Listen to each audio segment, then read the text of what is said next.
Good to have you back again. Thank you for being here. Appreciate you joining us for another week here in the semester. I'm always excited about the guests we have. I always express that to you, but today I'm especially excited because sometimes timing just happens to intersect with opportunity, and Rachel's smiling because she probably gets what I'm saying. It's been a very big week for her company, and I'm very excited to have her here to talk to us a little bit about the news that they have, or the supposed news. But a few housekeeping items real quick. For one, this is the last speaker session of the semester. Next week, I'll run through a networking / how to find your ideal boss session and how to avoid a horrible boss at the same time. I can talk a lot about that if you want. Okay, good. Free tips, I love it. The networking submission and then the journal entries that you have due, the last ones are due April 20th. So you've got a little bit of a reprieve still, but that is coming up around the corner. So don't forget to get those in on time. And then lastly, a heads up that there's a poll that I just launched at the bottom of the Zoom window here, getting a little bit of feedback as it relates to our guest and her company here today. So anyhow, today, we are joined by Rachel Conrad, Chief Communications Officer for Impossible Foods. She was joined there in August 2016. She leads communication strategy, messaging, content development, product, corporate marketing, executive communications, you name it, she's in charge of it. She was the head of Marcom for the Nissan Alliance, one of the largest automakers in the world. She reported directly to the CEO over there. Prior to that, she led comms for Tesla Motors Europe, where she was the only PR person during the startup's most transformational period, about 11, 12 years ago now. She reported directly to Elon. I don't have to say a last name. He's like Madonna now. We all know by one name. Prior to that, and perhaps maybe this is a foundation she'll kind of peel back the layers on for us today. She covered business and technology for the AP, for CNET, and other news organizations after getting a bachelor's in history and journalism from another Big Ten school in Chicago, Northwestern. However, all that being said, none of that, I think, stacks up to what she has self-described on LinkedIn. And I want to just read it off because I don't want to miss a beat on this. She's self-reported as having she's a reputation management expert for the world's most disruptive companies and their visionary, radical, brilliant CEOs. She's an unapologetic exploiter of capitalism to solve Earth's biggest problems: biodiversity collapse, global warming, and inequality. Love the way you strung that together. Pleasure to have you here, Rachel. Thank you. It's great to be here. Well, I'm not here. I'm actually here in California, but I offered, Eric knows, I offered to come to Michigan for this. I'm born and raised in Michigan, love it, look for any excuse to get back. And as soon as all of my aunts and uncles and cousins get vaccinated, I'm going to be there. So maybe next time we'll do it in person. Can't wait. Feel free to share your screen whenever you'd like. And then, great. Okay. Hear through those experiences of your career. Okay, can everybody see can everyone see it? Whoops. Yep. Let me go there back. You go. Oh, I'm really, That's okay. All right. So this is a super awesome opportunity to talk to you guys. I love the format: try, risk, fail, do. And so I wanted to structure this in no particular order. I think that there are moments in my life and the lives of my companies that have experienced all of these verbs simultaneously. I think it's really hard to just pinpoint one or two anecdotes for these. So I structured this in maybe a little bit different way from other presentations, and please give me feedback on it. So, and I look forward to answering everyone's questions. I'll just rip through this. Okay, so as I mentioned, I was born in Detroit, St. John Hospital for the win, raised in Grosse Pointe. My entire family worked in the auto industry. I'm a huge student of the industry, grew up in the 70s and 80s in Detroit. Really interesting times, obviously, for Detroit and the industry. I was very conscious from a very early age about the environment and pollution. In fact, in the early 1970s, an amazing paper came out that was very foundational to me, called, it was about what's wrong with plastic trees. And it was this very interesting proposition that we can actually eliminate biodiversity and trees and wildlife and just replace it with plastic amalgams of that, and we would be fine, and it was horrifying and sad and shocking to me. And so as a journalist at the Detroit Free Press, But back in the 1990s, I covered the first electric vehicle, which of course was by General Motors, the EV1. I covered the rise of the phenomenal juggernaut of intellectual property known as the Toyota Prius, and the technology that was promulgated all over the world through that.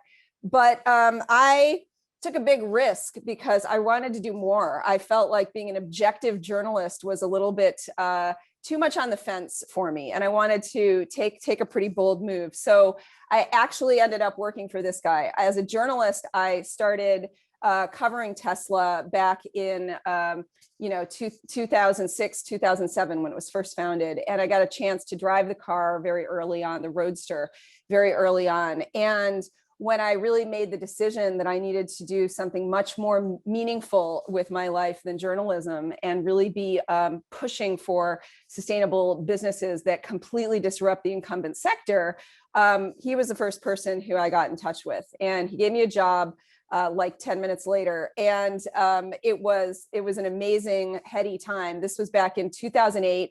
Some of you here might remember Carmageddon. Both General Motors and Chrysler had filed for bankruptcy. Ford barely missed bankruptcy by the skin of its teeth. The auto industry was in free fall. It was probably the worst time you could imagine to launch a new car company, but Elon wanted to do it and had to do it. And he even acknowledged that he thought his odds of success were about 10% maybe, but the stakes were so high that he had to do it because he wasn't seeing it happen in the incumbent sector.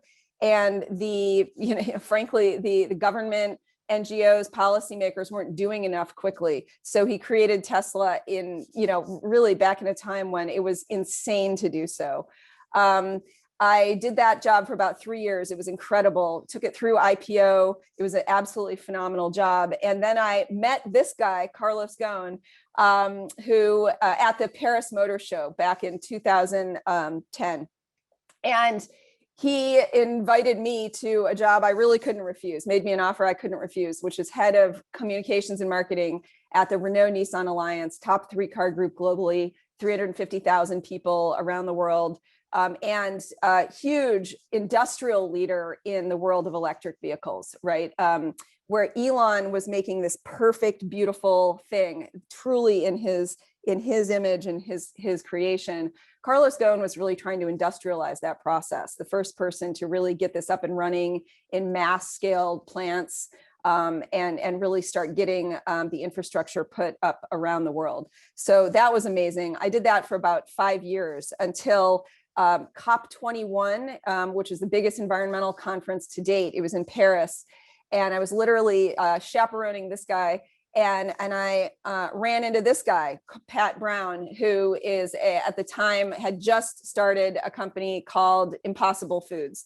It was actually still in stealth mode when I met him. And he said something pretty interesting, which is, Rachel, you've had an amazing career so far, but you've been in the wrong industry. The car industry is not where you should be aiming your intellect and your capital.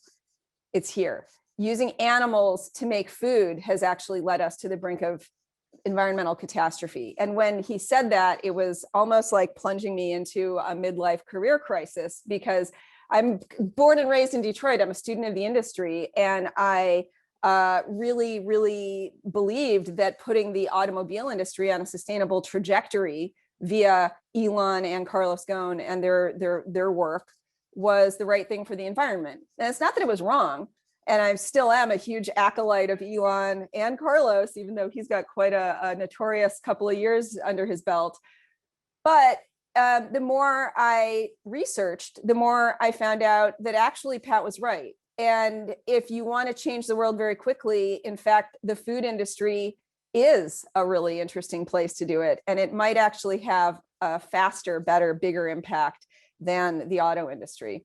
So let me tell you about why that is. Fail. We as a society are really failing our species, right? Homo sapiens. And we have really hoodwinked our species into thinking that the way we currently make food is sustainable, it's natural, it's logical, it's about happy cows in California in front of red barns with green grass flowing and things like that. That is utter bullshit. No offense, but it is. Pretty much everything about industrial animal agriculture and animal agriculture in general is utterly broken, completely unsustainable. And therefore it's a tautology, right? It will flip. Incumbent industry is in a sort of death throes grasp to delay that flip that they too know is inevitable. And I am staking my career and my intellect on accelerating that inevitable flip, making it as fast as possible. So let me tell you about why I'm doing this. And I try to keep this focused a little bit on the dichotomies between animal ag and the auto industry, just because I'm interested in it. And probably University of Michigan is the only place where people grok that. Okay, so animal agriculture produces 60% more greenhouse gas emissions than would be generated if we continuously burned all the oil produced by every oil field in the Middle East. Okay, that's more than twice the greenhouse gas emissions from burning all the fossil fuel produced by Exxon, Shell, BP, and Chevron. So the other interesting thing is that animal agriculture produces more greenhouse gases and is basically worse for the environment than all transport combined. Every car, truck, rocket, ship, freightliner, everything. Animal agriculture produces more toxic greenhouse gases than the auto industry. So while what you drive is very important, and I drive a Tesla, very proud of that, powered by solar panels on my roof, reality is that what I eat is actually much more important to my total carbon footprint than what I drive. And that is true for most people. I mean, unless you drive a Cadillac Escalade and you got a 100-mile-a-day commute or something, what you eat is by far the overwhelming determinant of your personal carbon footprint. Why is that? That's because animal agriculture occupies more than 45% of Earth's ice-free land surface. I'm not saying just 45% of agriculture or cropland. I'm saying about half of the Earth's arable land is now occupied by animal agriculture, okay? Both pasture land and the crops that they eat. Just to put that in context, by the way, a lot of people talk about like the encroachment of the suburbs and the evil car that's allowed commute times to go out and having humans and their homes invade the encroaching wilderness and squeezing out room for animals and wildlife. All of human towns and cities and roads, okay, occupy less than 2% of the Earth's arable land. Animal agriculture occupies 45% of the land. This is atrocious. You know, if you brought a Martian, and we'll talk more about Martians later, if you brought a Martian in from outer space, she would think that cows rule this planet, and we have dedicated all of our Earth to cows. Demand for meat accounts for more than 90% of the Amazon deforestation. And I want to just show you something interesting. I was born in 1970, not that you need to know that, but just in my lifetime, since 1970, the amount of biodiversity has collapsed by almost wild biomass has collapsed by about 70%. And the range of land for animals, wild animals, has crashed. Let me give you a visual population. Let me give you a visual understanding of this. This is Worldwide Fund, formerly World Wildlife Foundation's Living Planet Index. So this is not my data. This is third-party independently verified data. Let me tell you a little bit about what this looks like for realsies, okay? Back in 10,000 BC, okay, before any of us were born, I hope, humanity, that little piece of person down there, Homo sapiens represented 0.2 million tons of biomass, and animals, wildlife, represented 300 million tons on Earth. So this is vertebrate wildlife on Earth. This is what it looked like in 1979. Okay, we shrunk down the amount of land available for wildlife to a trivial extent. We certainly as a species are taking up more biomass, and we can argue about zero population growth and other stuff at some other time. What is really high impact is our diet. We have 10 times more cows on the planet than all wild biomass put together. This is 79. Come on, guys. We literally are living on planet of the cows at this point. This is utterly unsustainable, okay? So Pat Brown started Impossible Foods with the notion that what if we could halt the extinction crisis that I just outlined and reverse global warming with one fell swoop? We're doing one interesting thing. Okay. What if we could make delicious, nutritious, affordable, and sustainable meat? The only way to do that is to do it without animals. What if we could do that? Well, let's do that. Okay. So I want to show you a little bit of how we're doing it. We are effectively using meat eaters to accelerate the shift to a sustainable food system. 9 in 10 people who buy the Impossible products are omnivores. We do not cater in any way to vegans and vegetarians. They are not part of the problem. They are already doing the right thing by way of the environment. They're already eating low on the food chain. We don't actually want them to be our customers. We want meat eaters to be our customers, because that is how you actually prosecute the mission of the company, which is to, eliminate the need for these cows, right?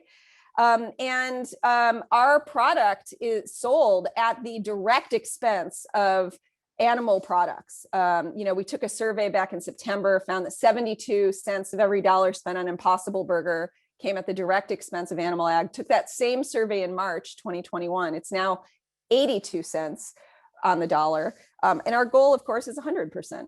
What are we doing? Why? Our product tastes great. It's totally satisfying. People love it. It can be used in any application, from my Sicilian grandma's meatballs to, Singaporean lion's head soup, to whatever you want to make. And it uses about 90% less water and greenhouse gas emissions than a conventional cow burger, and 96% less land. From an individual perspective, it's also no compromises. This is very similar, by the way, to Tesla. No one's going to buy a little crappy golf cart EV, right? Just because it's sustainable. The reason why people buy and love Teslas is because it is better in every way than the old school crappy ICE that it replaces. And same thing with this burger. It's got zero cholesterol, zero hormones, zero antibiotics, zero chance of contributing to the next zoonotic pandemic. And yet it tastes just as good, and it can be used in any application, just like your conventional animal meat. So what's our timeline? This is always something really important and controversial. Our goal is to completely eliminate the need for animal agriculture, replace it by 2035. And this is quick, but it's not quixotic, okay? This is actually something that many of you here who study disruptive technologies and their effect on incumbent industries know very well. Let me give you just 2 examples. This one is pretty interesting. I first used a digital camera in 2000 and it sucked. It was a joke, right? Super pixelated, crappy. I couldn't show the photo really to my family. It was kind of a joke. Now, I don't even use a camera anymore. I just use my iPhone for everything, right? And I'm sure you do too. And as a result, the incumbent industry completely crashed and burned. Another interesting anecdote, pretty close to my heart, and hopefully that of lots of people in the audience in Detroit or Ann Arbor, is the auto industry. Okay, back in the late 1800s, if you had asked the average consumer, what do you want in transportation going forward? They would have said, well, a faster horse, please, more muscles in my horse, or maybe the horse poops less or something like that. In fact, there were a few guys, very few, but a few of them in Stuttgart and Paris and pretty soon Detroit, who started tinkering with this internal combustion engine thing, mechanized transport. And guess what happened? Within about 20 years, this is way back a long time ago, right? Within 20 years, everything flipped, okay? And now you and I don't sit here and say, oh, but what about the horses? They're so nostalgic and they made America what it is.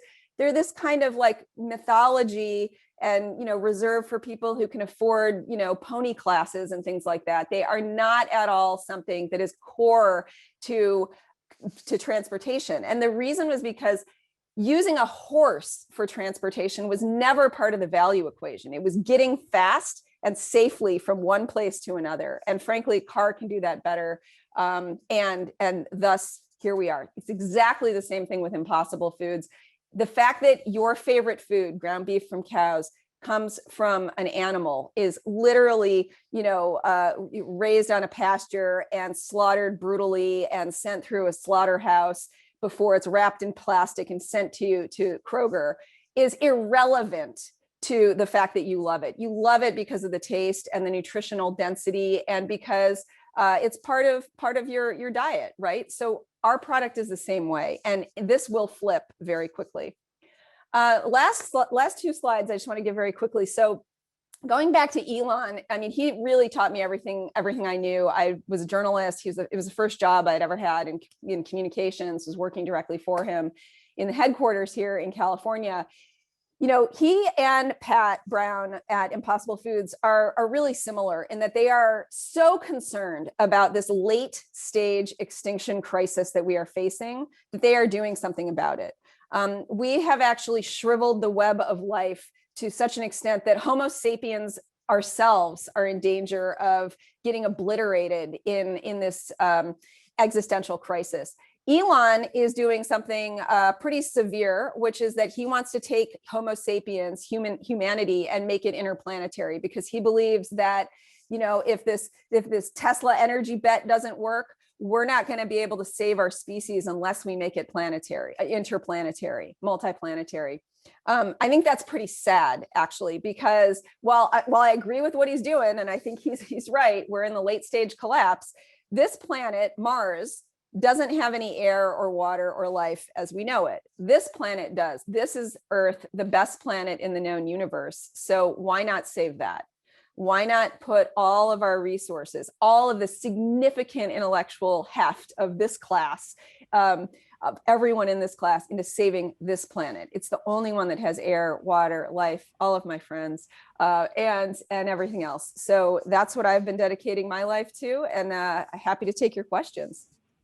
Thanks, Rachel. That was really great. Appreciate the context, the information, the backdrop on all of that. To your point, we've had a couple student questions kind of roll in as we were talking through this, and to Pat's comments and to the company's stance about eliminating animal agriculture by 2035.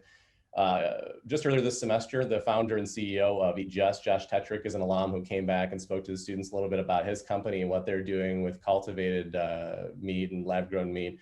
Where does Impossible sit within that, and kind of what's the perception of how that'll impact the industry? Oh yeah. So I mean, our attitude is, if someone else can build a better mousetrap on this one, please do it. I challenge anyone to. From my personal perspective, like I actually, we share a mission with Just and every other company that wants to eliminate the need for conventional animal agriculture that is obliterating half of the earth, right? So kudos to them, and everyone else is doing that. The problem is that we don't have 20, 50 years to wait, right? Like we need to actually deploy solutions that we have now. And for my money, plant-based is pretty amazing solution. The problem with cultivated or cellular meat is just that its cost structure is so high. I mean, think about this. Like if, you're basically creating organs, muscle in a lab. If we could create organs, through biotechnology, don't you think that like maybe Steve Jobs would have paid $5 billion for a new pancreas, right? Like the idea that we can somehow do this at scale at a cost that competes with a product that is $2 per pound, right, is it's tricky, right? And it's very long term. So I applaud people who are doing it, but in reality, we got to do what we can right now. And plant-based products are a really big solution that everyone can use right now. The other problem with cellular is that, frankly, it doesn't actually get over some of the inherent problems with animal meat. It still has cholesterol, it still has trans fats, right? So, it would be like asking people back in 1880, 1890, hey, what do you want from the next generation in transportation? And they say, I want faster horses. So why don't we make horses from, fetal cells and create them in giant vats with a lot of antibiotics and hormones to keep them safe, and then they'll be really, really pristine, and maybe they might live a little longer. We can engineer them to have more muscle, it's just not, it's not as disruptive, and it's not on the time scale that we need, frankly. Yeah, it's interesting as I've been kind of reading about Impossible, and again, we can touch on some of the news that kind of broke this week. The stance with kind of the other big titan in the industry of Beyond Meat and their IPO that was previously had is interesting in that I've heard kind of Pat talk about, and you've mentioned before, the idea that we don't see them as a competitor. Anybody who's trying to make a dent within this industry is doing the right thing. It reminds me very much of kind of the brand you're wearing also today with Patagonia. And last week we had a guest from Patagonia speaking about their stance and how their venture capital arm actually is openly sharing their investments and their opportunities with others in the industry for the same kind of general purpose of a holistic advancement of what's being done. All that being said, when you look at the past year and the growth that's just been crazy that you guys have had from 150 stores to over 15,000, when you reflect on that, there's a million things that we could call out and say are incredible and great, but what's been a missed opportunity? What, when you look back, do you go, man, I wish we would have thought of or known or gotten ahead of or further out on? Yeah, I mean, I think there's a couple. I mean, for me personally, I wish I had done this a couple of years before. You know, I wish I had started even sooner, because I see plant-based switch. You know, I see making the food system sustainable is so powerful. And let me just do an auto industry analogy. So I'm sitting here in California today. Gavin Newsom, the mayor, did this amazing thing several months ago where he said there's going to be no new car sales after 2035 that are internal combustion engine alone. You know, everything after that has to be electric, or maybe battery electric. We don't know exactly. Battery hybrid. We don't know exactly. The problem with that is that, as people know, you know, the auto industry runs on, you know, 10, 15-year cycles, right? The average car in the world is about 15, maybe even, you know, people own it for 15, even 20 years. In America, it's 8 to 10 years. And so even if Gavin Newsom is correct, even if starting today, let's say every single person who buys a new car buys a Tesla, which I hope they do, by the way, but even if they do that, we still have a problem, which is that there's 2 billion cars in the global car park. Virtually all of them use petrol or diesel, okay? So you're not going to you're not even going to dent that problem for 20, 30 years, right? The food industry is really interesting in that, you know, let's say you screw up, you have, you know, steak for lunch or whatever, you just couldn't get out of it, you really craved it, whatever. Guess what? 3, 4, 5 hours later, you're hungry again. You know, the renewal cycle is very, very quick, and crop rotation cycles are very quick. If we send very clear signals to the farm industry, the agriculture industry, that we don't want animal meat, that we do want plant-based sustainable food, then that will change in a year or two. You know, it's very different from trying to switch Volkswagen or General Motors or whatever. So I personally wish I had done this earlier. I'll say that would be a regret that I have. Sure. And, you know, it's interesting kind of that thought of doing it earlier, coupled with, you know, Pat Brown, who's the founder and CEO that Rachel was referencing of Impossible, last year was talking about, or last year, I think it was in September, was talking about how there's a real need for a carbon market, a functional carbon market to be on hand, and how, you know, what we're seeing with the agricultural dairy industry and the decline of jobs and family farms and the like that's happening as a byproduct of this transition we're talking about could be alleviated, could be aided by enhancing and incentivizing farmers to look at carbon sequestration and paying them to do that. I'm interested in your perspective and thought, as Impossible is going from this position to where it's a rapidly growing startup to where it's an established startup that's got a Series F last year and 1.5 billion. F&G, yeah. F&G, thank you. To where now there's conversations about potential IPO. At what point is there an onus put on Impossible as a corporation, as it would be, or a company, to end up trying to advance that notion of a functional carbon market and trying to kind of diversify and scope out from just the ag tech and food tech world that you're in? Yeah, that's a great question. I mean, we see our company and ourselves as very core to that discussion. We always have. I mean, we have a sustainability team, a business operations team that actually think about this issue all the time.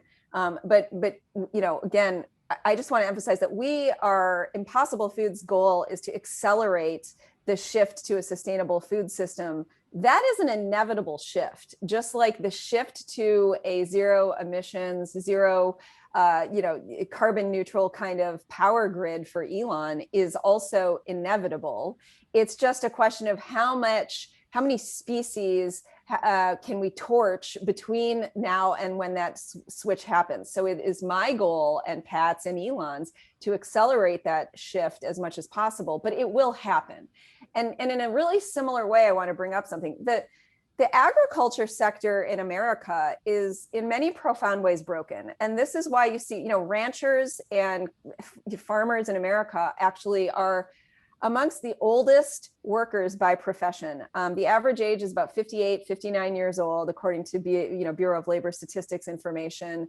The only profession that's significantly older is bus drivers, to give you a sense of this, the sort of stereotypical retiree, semi-retiree bus driver.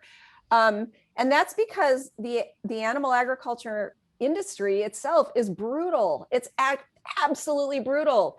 The sons and daughters of people in the profession aren't going back in it precisely because it's not sustainable. It's not sustainable for human individuals. It's one of the most dangerous professions on the planet based on OSHA reporting.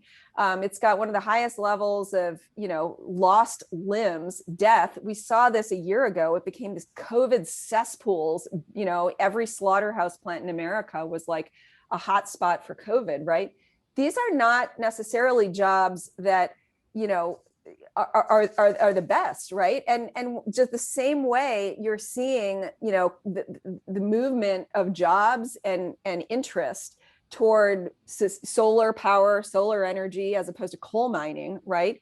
You are going to see a shift from conventional ag to sustainable ag. And we want to be part of that. We think a lot about it. In fact, interestingly, we have a lot of employees at Impossible Foods who came from the conventional animal industry. My vice president of communications, she's awesome. She came from a family dairy. The first person Pat Brown hired, Nick Holla, he came from a dairy in Minnesota. Our head of sustainability, she also came from another dairy operation in Minnesota and worked for a quote unquote sustainable ranch in California. I mean, I think that the industry itself knows that it is not sustainable and there is going to be a shift. So it's not going to come as any big surprise as this happens. Sounds good. I would want to shift a little bit. So, I mean, be it Impossible, be it Tesla, be it Nissan, you've kind of built out a career trajectory for yourself to where, correct me if I'm wrong in this assumption or observation, but it seems like you've always found a wave before it crests and you've managed to kind of like get up on plane before it continues to rise. I think about anyone who would have been affiliated with Tesla 12 years ago or Impossible 5 years ago when it was 100 people as opposed to everybody you have now. Talk to the students a little bit about, as they approach their careers, as they graduate, as they seek out internship opportunities, what is it that they should be thinking of? What is it they should be doing? What are the secret tips that they're not going to realize until they're 10 years into the career and they wish they would have known way back when? What can you peel back the curtain for on them?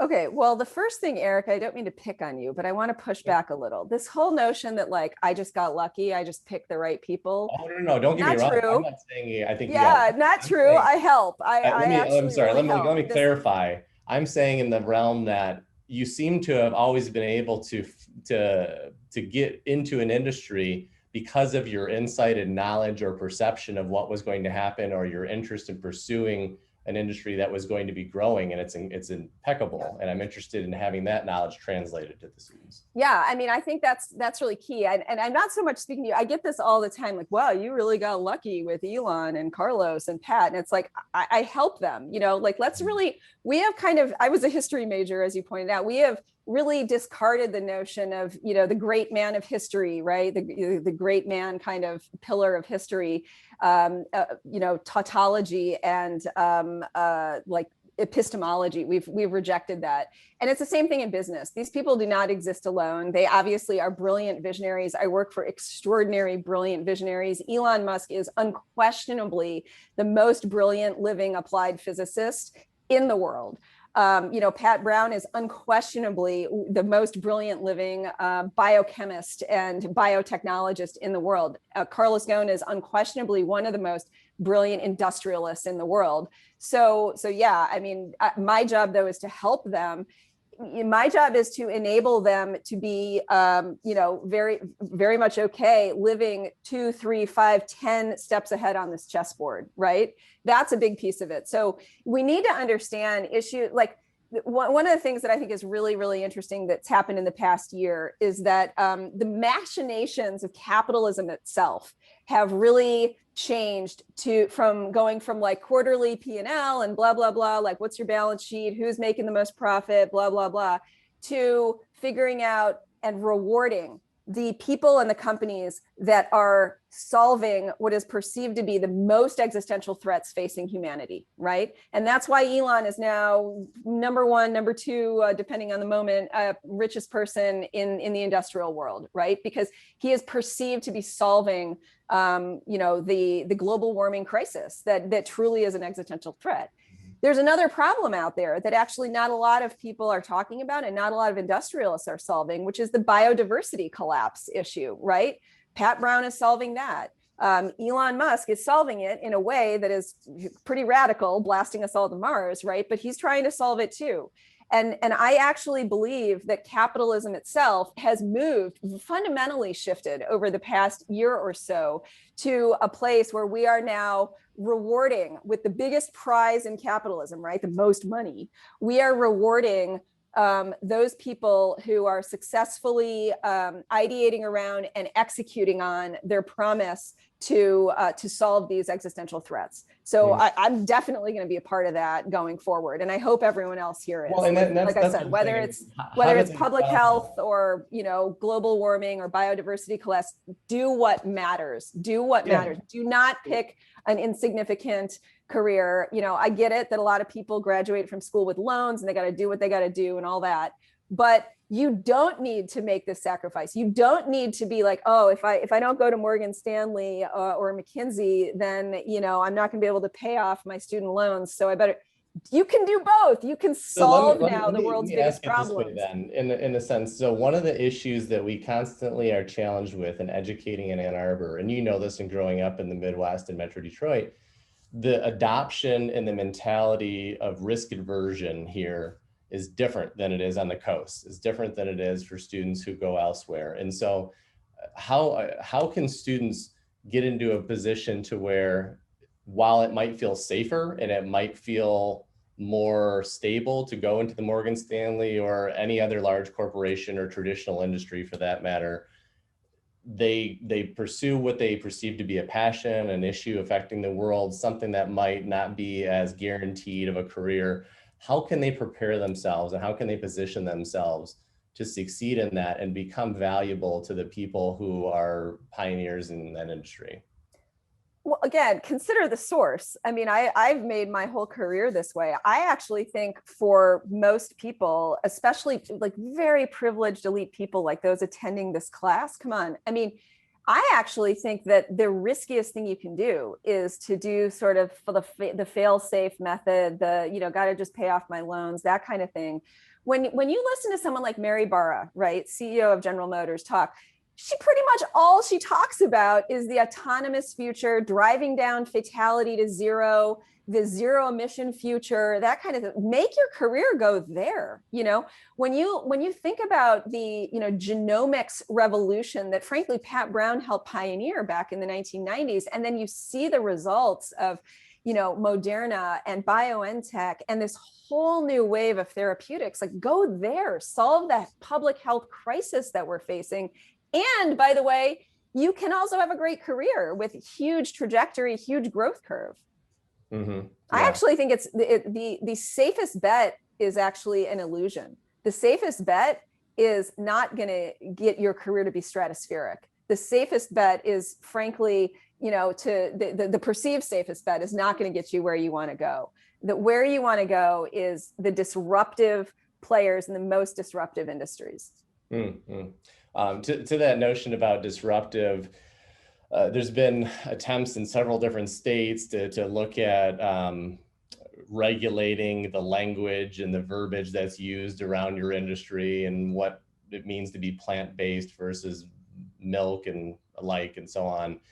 I always like to ask people who come in, as someone who's kind of at the forefront of that industry and who's helping to lead out kind of the strategic communication with it, if you had a magic wand and you could do anything you want to either implement or undo a standing regulation, be it federal or at a state level, what would it be? I mean, come on, let's be very, very clear that these regulations, which are multiple states that are, they're bills actually going through state legislatures, these have absolutely nothing to do with, quote, consumer confusion, right? The reason why our product has stratospherically taken off, right? The reason we went from being in 150 grocery stores a year ago to more than 20,000 now is precisely because there are no animals in it. When you look at our package, the amount of packaging space, the fonts about plant-based are actually just as big as the brand itself, because people want no animals in their food. They want no zoonotic pandemic contribution. They want no cholesterol, no hormones, no antibiotics. They want that. So let's be very clear that the bills, in large part, that are going through, state capitals and things, are not at all an attempt to avoid consumer confusion. They are a blatant attempt at competitive hindrance. Okay, so that's what they are. I mean, let's just call them out like they are. It has not stopped us anywhere. We definitely don't see that as a problem. Frankly, you should see that as a last gasp attempt from a desperate industry to just prolong what they know is the inevitable shift to their irrelevancy, really. And it's not unlike the tobacco campaigns of the 80s and 90s, where big tobacco came in and said, yeah, but is it really bad for your health? There are some doctors who say it's not, and they tried to get regulation to, halt what they knew was an inevitable transition, right? That is the exact play that we're seeing now. So we don't take that very seriously. We know that this is a shift that's going to happen, and thank God that it'll happen sooner rather than later. Mm-hmm. Yeah. Kind of, backtracking a little bit to thinking about your career and kind of what sparked passion, interest, enthusiasm, and tackling and building out a career that was around areas of pioneering social change and being at the forefront of that. I've read it a little bit, but I'd love to learn more about your experience at Northwestern with the Innocence Project. Oh, you saw that was my LinkedIn. Thank you. Yeah. Yeah, of course. And maybe if you can talk to students a little bit about kind of how you came into being affiliated or aware of that as a student, kind of, what could they do in their exploration to maybe uncover what that might be for them? Well, this is probably too much information, but that's okay. So I've been very open with you guys. I actually applied to two universities, University of Michigan and Northwestern University, when I was a senior at Grosse Pointe South High School. Okay, and I got into both. I actually got a good scholarship at University of Michigan. I thought about going there.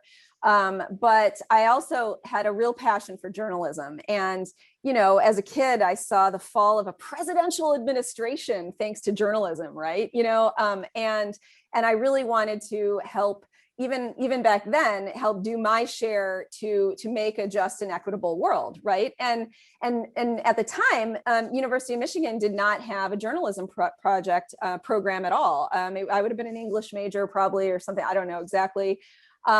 Plus, when you go to Grosse Pointe South High School, like half of your friends go to U of M, and I wanted to do something a little different. So I went to Northwestern and I enrolled in the journalism program there, which is, one of the best in the world. It's an amazing program. And one of the really interesting things that they have there as part of their investigative journalism series, it was a class that was at the time pretty new, taught by David Protas, around called the Innocence Project. And literally classes are assigned a person on death row somewhere, usually in Cook County, Illinois, but somewhere in the world, in the United States, in order to investigate their case.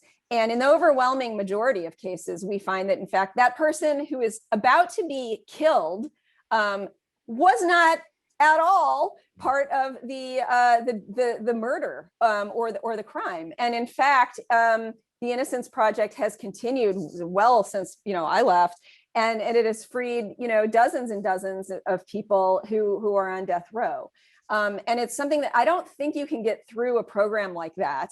I don't think you can see that in action and not think, there's not a lot I can do. I might as well just go get my consulting degree and just check out. Like, something like that. I think I already had the kind of do-good gene, don't get me wrong, but like when you see something like that, that your action as a student in a class can actually change the course of someone's life, right? It can give them life.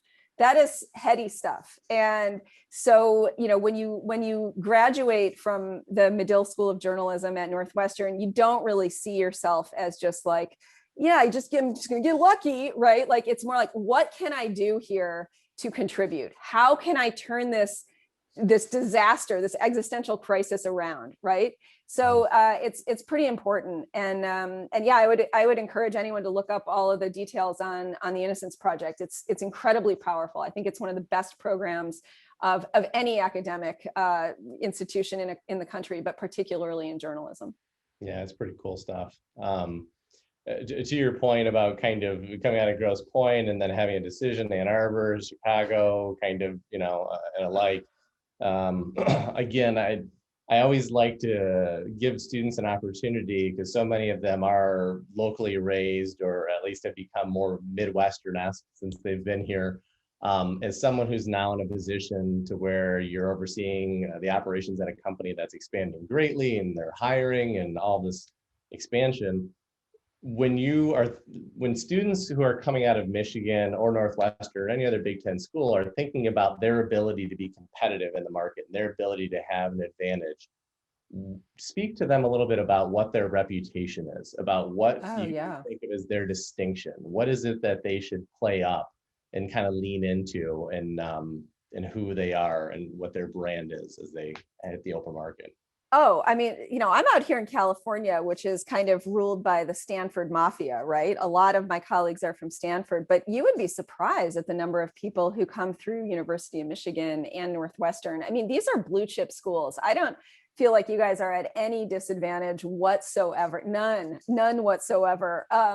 And so, University of Michigan is an enormous calling card that any executive or hiring manager would take note of, or even, internship manager, or that kind of thing. I mean, I don't think you're going to have any problem whatsoever. It is an incredible privilege to graduate from the University of Michigan in any degree. And one thing that I will say, though, because you've asked about this and we've talked about this before, is like, what is the difference between Silicon Valley and, say, Detroit?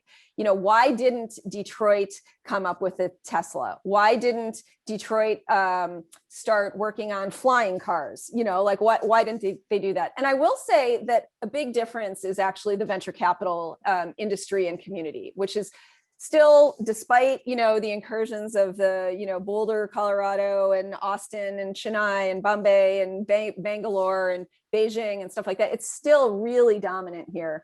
And there's this misperception, frankly, that Silicon Valley venture capital industry, headquartered on Sand Hill Road in Menlo Park, is somehow about software, or sort of the tools of the web, or something like that, new interesting apps. It's not. Venture capital is a heat-seeking missile to money, right? I mean, it really is. That's how you have to see it. Quote that. Yeah, it really is. And right now, like I said, the mechanisms of capitalism itself are aligning to make sure that we have a planet that is survivable with some quality of life intact. And that's why you are seeing the venture capital industry really, really pushing for this. There's always a few visionaries. The guy who wrote the first check to $9 million to Pat Brown was this incredible guy named Vinod Khosla. By the way, his partner and board member at Impossible Foods, Samir Kaul, he went to University of Michigan. You should bring him on. I'm happy to put you in touch with him, by the way, Eric. He's great. And, you know, Vinod basically bought in immediately to this idea that we cannot continue to scorch the earth, to dedicate half of our planet to animal ag.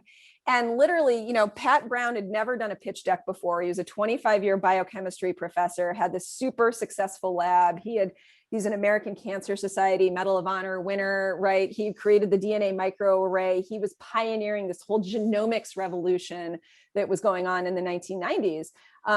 But he took a sabbatical and he decided, like, God, you know, I could continue to help solve issues around cancer and HIV/AIDS and things like that. But actually, what I really need to do is eliminate the need for animal ag, because that is the #1 driver of extinction and global warming, frankly. So let's go there.